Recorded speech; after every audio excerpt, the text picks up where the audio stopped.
Hello guys, it's already too late. I'm just recording the video. So और बिना ज़्यादा late किए हुए मैं शुरू करता हूँ. So the topic is judicial separation. I'm just going to put my point of views. What is the judicial separation according to Hindu law? What is the judicial separation according to me? So starting the topic, what is judicial separation? So the concept of marriage. Judicial आगे बढ़ने से पहले बताता हूँ मैं कि judicial separation है क्या.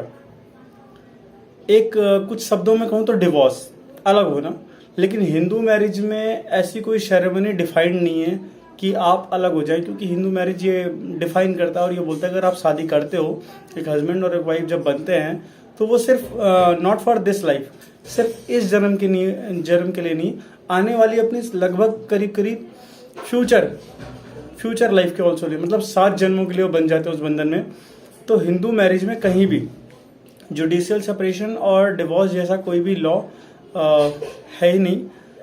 अब क्योंकि जब अमेंडमेंट होती रहती हैं तो इन चीज़ों को इम्प्लाई किया जाता है, लेकिन according to Hindu law, according to Hindu marriage act, there is no judicial separation, there is no divorce in Hindu law. So let's coming to the point, coming to the definition. So the concept of marriage is to establish a relationship between husband and wife, जो मैंने बोला. According to old Hindu laws, marriage is formal ceremony and is a religious tie that can not be broken. जो मैंने बोला कि ये कभी टूटता नहीं है. पुराने हिंदू लॉ के अनुसार ये कभी टूटता नहीं है. क्यों नहीं टूटता है देखते हैं. सो अकॉर्डिंग टू स्मृतिकार्स होते हैं कुछ, even death can not break the relationship between husband and wife. यानी कि लोगों का, कहने वालों का ये भरोसा है, ये उम्मीद है कि मरने के बाद भी जो हिंदू के स्मृतिकार हैं, जो लॉ लिखे होंगे, जिन्होंने पहले कानून बनाए, जो उन्होंने पहले लिखे होंगे, उनका ये मानना है कि मरने के बाद भी हिंदू लॉ में, हिंदुओं में शादी ब्रेक नहीं होती है. वो हस्बैंड वाइफ हमेशा रहते हैं मरने के बाद भी. Now, the object of marriage is to permit a man and woman to complete the religious duties of the life made by God. ये भगवान के द्वारा बनाए गए रिश्ते हैं जो कि कभी भी टूटते नहीं है, जिन्हें तोड़ा नहीं जा सकता. जन्म से लेके मरने तक की सारी प्लानिंग पहले से ही सेट होती है. आपकी शादी किससे होनी है, कब होनी है, कैसे होनी है, प्लानिंग पहले से ही सेट होती है. शादी होने के बाद आप अलग हो जाएं, लेकिन एक हिंदू लॉ के अनुसार, हिंदुओं के अनुसार, हिंदू देवी देवताओं के अनुसार आप जिस बंधन से एक बार बंध गए वो बंधन दोबारा टूटता नहीं है, कभी नहीं टूटता है. Now according to earlier scriptures, a man was imperfect without a woman and woman अर्धांगिनी is also complete without her husband. अब वुमेन को यहाँ बताया कि वो लोग क्या बोलते हैं, हम लोग क्या बोलते हैं, वुमेन को अर्धांगिनी बोलते हैं, और हस्बैंड जैसा हम जानते हैं पति. तो अर्धांगिनी अपने पति के बिना अधूरी है और उसका पति अर्धांगिनी यानी अपनी वाइफ के बिना अधूरा है. Now coming to the concept of marriage in Hindu law. So now what is the concept. So marriage is one of the most essential sanskar. Hindu law में शादी सबसे ज्यादा जरूरी संस्कारों में से एक गिनी जाती है. बहुत वैल्यूएबल चीज है. ये प्राकृतिक के साथ होती है. नाउ कुछ चीजें, दिस इज इसके कुछ की पॉइंट्स हैं जो पहले हिंदुओं ने क्या बताया, एकदम उन्होंने क्लियर बता दिया कि कभी टूटती नहीं है, कभी खत्म नहीं होती है, मरने के बाद भी नहीं. लॉ में थोड़ा सा, क्योंकि ये कानून है तो हर चीजें थोड़ा अकॉर्डिंग टू लॉ चलती है, कानून के अनुसार चलती है. तो वो क्या अपना पॉइंट रख रहे हैं, there is a permanent connection which can not be detach once tied up. बोल रहे हैं कि एक परमानेंट कनेक्शन है, ये भी वही बोल रहे हैं, परमानेंट कनेक्शन है जो कभी भी किसी भी सूरत में टूट नहीं सकता अगर एक बार बन गया. तो there is an endless connection which is valid not only in this life but also in life to come. ये एक ऐसा कनेक्शन है, अगर जुड़ गया एक बार तो कभी टूटेगा नहीं, और सिर्फ इस जन्म के लिए नहीं, आने वाले कई जन्मों के लिए ये टूटेगा नहीं, कई जन्मों तक नहीं टूटेगा. सो यहाँ पे इन्होंने फिक्स नहीं किया कई जन्मों तक, पर according to Hindu, cause I am Hindu so I know some customs, cultures. तो 7 जन्मों तक ऐसा कहा जाता है कि 7 जन्मों तक रिश्ते नहीं टूटते. Now going forward, there is a religious connection in which the performance of religious ceremonies is required. ये एक ऐसा कनेक्शन है जिसमें बंधने के लिए कुछ रिलीजियस सेरेमनी, जैसे शादी में क्या क्या होता है, फेरे होते हैं, मांग भरी जाती है, सिंदूर लगाया जाता है, मंगलसूत्र पहनाया जाता है, वरमाला डाली जाती है. तो ये सारी सेरेमनीज बहुत ज्यादा जरूरी होती हैं. सिर्फ ये कह देना, ये सब मुस्लिम में कह देते हैं शादी के लिए 2 कलमे पढ़े और निकाह हो गया. सो वो एक कॉन्ट्रैक्ट टाइप का होता है। मुस्लिम लॉ में क्या होता है, कॉन्ट्रैक्ट होता है, हाँ कुछ दिन के लिए बातचीत है तो नहीं समझ आई तो ठीक है, तलाक तलाक तलाक, बात खत्म। सो ऐसा नहीं है, हिंदू लॉ में बिल्कुल भी ऐसा नहीं है। यहाँ पे जो सेरेमनीज होती हैं वो बहुत ज़रूरी होती हैं, जितनी भी चीज़ें होती हैं वो अर्थ और शास्त्र के अनुसार पे चलती हैं और वो हमेशा काम आती हैं, इसीलिए ये कभी टूटती नहीं है, ये शादी कभी टूटती नहीं। Under section 12 of the Hindu marriage act it is defined that marriage is voidable if the following are satisfied. Section 12 of Hindu marriage act ये दिखाता है कि हाँ ये मैरिज जब वॉइडेबल होगी, कब, इधर पार्टी इज इंपॉर्टेंट और unfit for the procreation of children.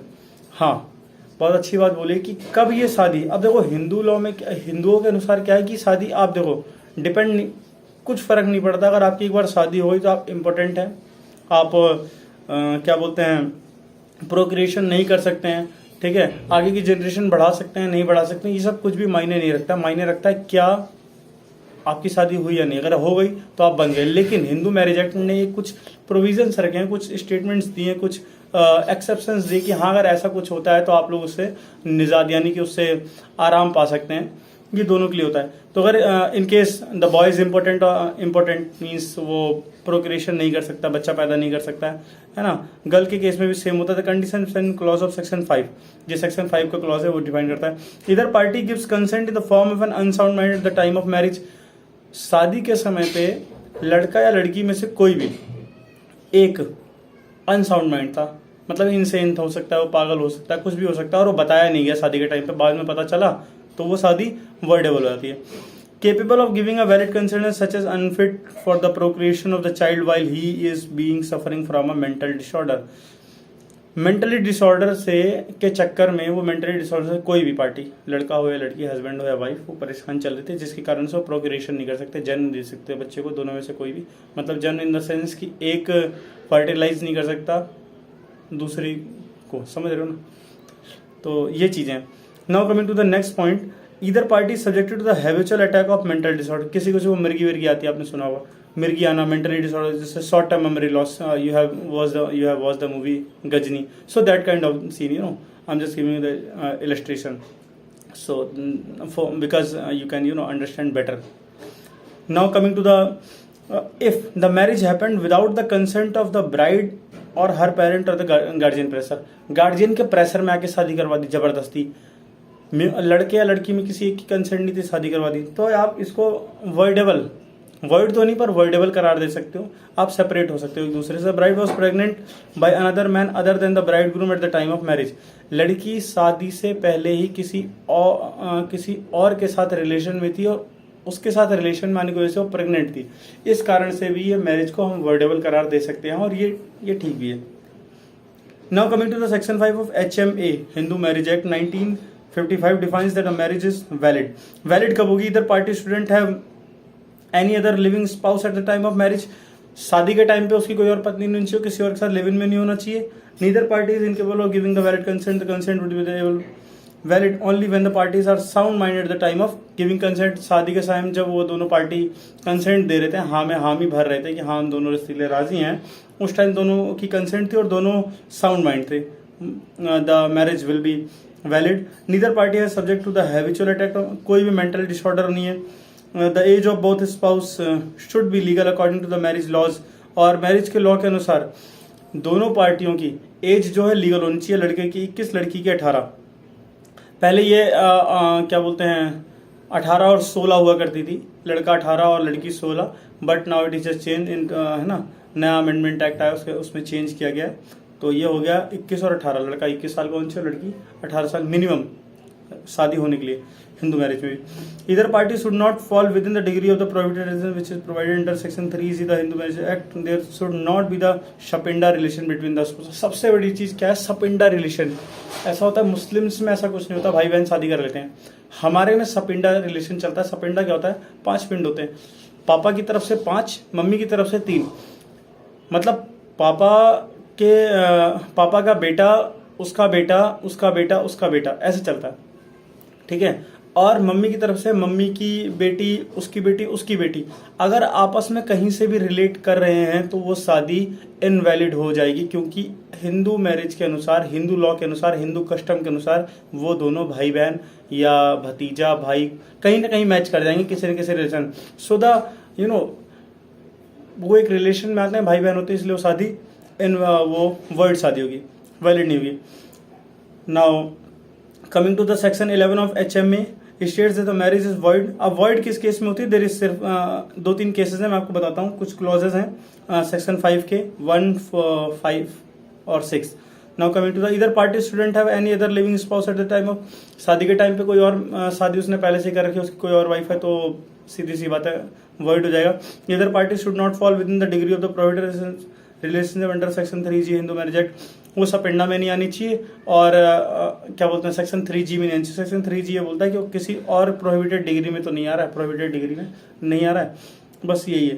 The advance concept of marriage is contractual in nature, it's take the ethics of liberty and equality, free choice of today's establishing of the, तो ये basically कुछ नहीं है ज़्यादा। तो main thing ये थी मेरा ये बोलने, जुडिशियल सेपरेशन समझाने की आज, कि जुडिशियल सेपरेशन है क्या, क्या ऐसी कोई चीज़ हिंदू लॉ में है?